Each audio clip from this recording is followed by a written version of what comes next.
ओम श्री गणेशाय नमः। राधे कृष्णा कथा कहानियाँ में आपका स्वागत है। राधे कृष्ण की कृपा आप सब पर बनी रहे। आइए जानते हैं माघ महीने का 12वां अध्याय। शिवदूत ने आगे कहा, विकुंडल एकादशी का व्रत सभी मोक्षदायक है। वर्ष की सभी एकादशियां एक समान रूप से पुण्य प्रदान करती हैं और सभी एकादशियों का व्रत करने वाले को इस लोक में सभी सुख और अंत में मोक्ष प्राप्त होता है। यहाँ तक कि वर्ष में मात्र एक एकादशी व्रत भी विधि पूर्वक पालन करने वाला निश्चय रूप से यम यातना तथा यम पास के से मुक्त हो जाता है। एकादशी का व्रत जिस प्रकार पापनाशी है, वैसा पापनाशी व्रत तीनों लोकों में कोई अन्य नहीं है। एकादशी के दिन जो मनुष्य व्रत करके इस विष्णु दिवस की उपेक्षा करता है, उसकी काया पाप मुक्त नहीं हो सकती है।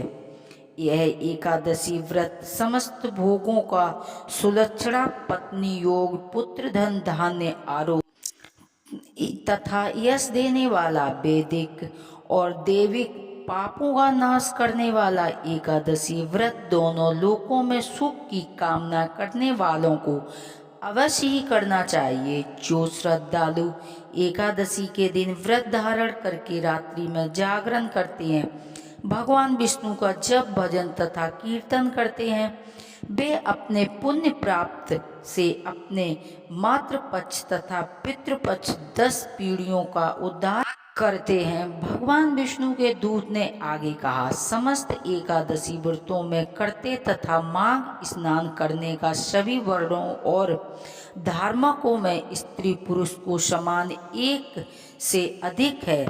इसमें आयु, आश्रम, लिंग और वर्ण संबंधी कोई भेद नहीं है।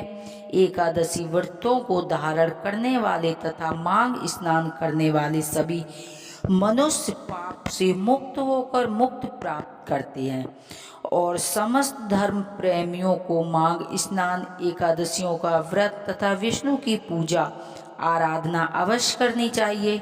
जो भी स्त्री पुरुष एकादशी व्रत नहीं करते हैं और महा में न तो घर पर और ना ही तीर्थों में स्नान करते तथा दान भी नहीं करते हैं, वे इस लोक तो का नाना प्रकार के कष्टों को भोगते हैं और मृत्यु के पश्चात भी घोर नरक की यातना प्राप्त करते हैं। ऐसा मनुष्य इस लोक तथा परलोक दोनों ही नष्ट हो जाते हैं। प्रत्येक व्यक्ति को चाहिए कि व्रत, स्नान, ध्यान, दान तथा धर्म का अवश्य ही पालन करना चाहिए। स्वर्ग तथा सुख और ऐश्वर्य की कामना करने वालों को चाहिए कि वे अन्न, वस्त्र, दिव्य स्वर्ण, भूमि, फल, पुष्प, तिल, गुड़ इत्यादि का अवश्य दान करें।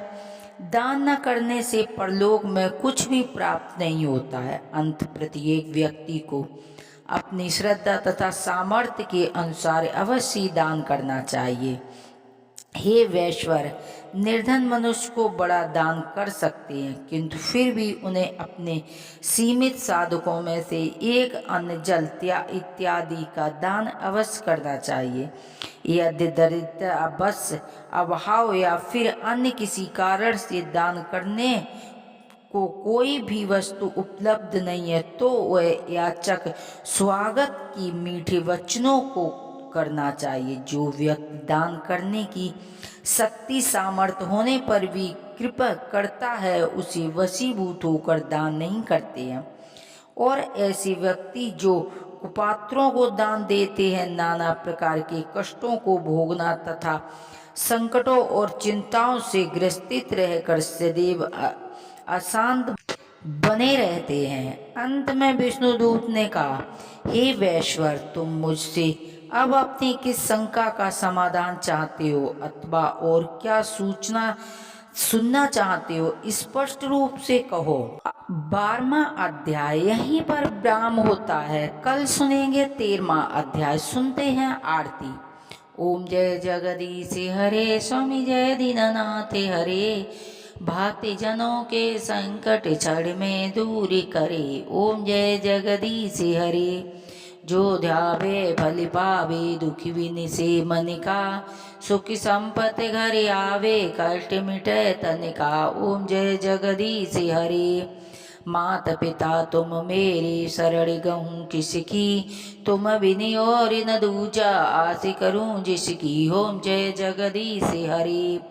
तुम पूर्ण परिमात्मा, तुम अंतर्यामी, जगत पिता जगदीश्वर, तुम सबके स्वामी। ओम जय जगदीश हरे। तुम करुणा के सागर, तुम पालन करता, मैं मूरख खल कामी, मैं सेवक तुम स्वामी, कृपा करो भरता। ओम जय जगदीश हरे। तुम होए कि अगोचर, सबके प्राणपति, किस विधि मिलूं दया में, तुम हो मैं कुमति। ओम जय जगदीश हरे। दीन बंद दुखि हरता, ठाकुर तुम मेरे, अपने हाथ उठाओ, द्वार पड़ा तेरे। ओम जय जगदीश हरे। विषय विकार मिटाओ, पापी हरो देवा, सदा भक्ति बढ़ाओ, संतन की सेवा। ओम जय जगदीश हरे। तन मन धन सब कुछ है तेरा, तेरा तुझको अर्पण क्या लागे मेरा। ओम जय जगदीश हरे। श्री श्याम सुंदर जी की आरती जो कोई नर गावे, स्वामी प्रेम सहित गावे, कहत शिवानंद स्वामी, भजति हरि हरि स्वामी, मन वांछित फल पावे। ओम जय जगदीश हरे। कथा पढ़ने वाले पर, कथा सुनने वाले पर भोलेनाथ की कृपा बनी रहे। हर हर महादेव।